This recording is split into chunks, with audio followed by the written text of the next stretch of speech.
Let me get a bit lighter here. Over the last couple of days, I have been wondering quite a bit about the possibility of growing wings. Now, can we grow wings? I know it sounds a bit weird or wild, but since R. Kelly's I Believe I Can Fly came out in 1998, I Googled this. Of course, I didn't know. And that melody got stuck in our collective subconscious. The question feels slightly more plausible. So I did what anyone who is curious and has a device would do. I Googled it. Can I grow wings? I asked Google. Now, the answers were a fascinating, really fascinating rabbit hole. I leave it at that. Now, but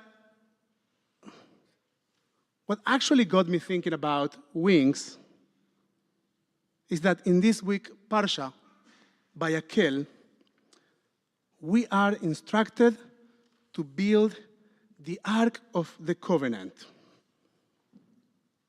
The Ark that will be within the tabernacle, which is our portable sanctuary. Sitting atop of the Ark are two angelic figures. They are called cherubim.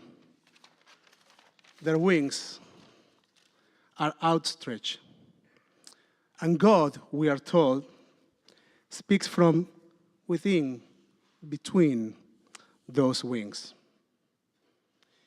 In Jewish tradition, wings symbolize shelter and divine embrace. As Chaim Nachman Bialik wrote, "Achnisini tachat nafech beyeli le'em be'achot." Gather me, bring me under your wings and be for me a mother and a sister. But you wouldn't necessarily gather this idea from how these wings are presented here in our journey, here in this Torah portion. And yet, this is not the first time wings show up in the story of the Exodus. Back in Exodus 19, just before the giving of the Torah, God reminds the people, "You have seen what I did to Egypt, how I carried you on eagle's wings and brought you to me." It's a powerful image. A people who had no strength left, no vision of themselves, lifted out of their suffering, carried. This verse becomes the opening line of the covenant, the spiritual ketubah between God and the people of Israel. It marks a turning point, a liminal moment from slavery to freedom, from narrowness to expansiveness and perspective, and from being crushed to being cherished. Now, here we are in Parshat Vayak'heil, standing before the ark, looking up to those same wings. Only this time, they are not lifting us. They are resting above something we built. The Mishkan, the ark, the Torah, none of it was really handed to us. It was created by our hands, carried through our journeys, made holy through our effort. These wings hold memory. They whisper, once you were carried, and now you carry. Because in hard times, whatever they look like for you, political exhaustion, the devastating reality of war, the perverse normalization of anti-Semitism, family crisis, personal loss, you name it. We forget we are vessels for holiness. We forget we are capable of flight. The feeling of impotence. I don't know if you have ever felt that. Impotence. This feeling that there is so much around you that there's not much you can do. It's so overwhelming. The feeling of impotence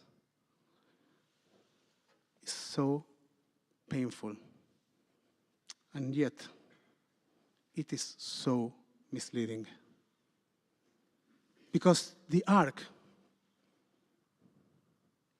that box that we put within the confines of the sanctuary, the one that carries the figures of the cherubim, these angelic figures with their outstretched wings. This ark reminds us that we are not empty. You carry Torah, you carry wisdom, you carry memory, hope, values, and light. The wings above the ark are not just symbols of divine protection. They are a challenge. Can you move? Can you move from being carried to carrying on? Can you offer shelter to others? Can you believe that you were made for elevation? The first chief rabbi of Israel, the famous Rabbi Kook, wrote in a beautiful poem, "Ascend, ascend, for you have the strength to do so. You have the wings of the Spirit, wings of powerful eagles. Do not deny them, or they will deny you. Seek them, and you will find them in a flash." So maybe we can't grow physical wings. That is yet to be defined. But we can grow integrity, courage, compassion, faith, purpose. That might be the exact height that we need in order to overcome, to fly over our challenges. And maybe, just maybe, that's what flying really means. Shabbat Shalom.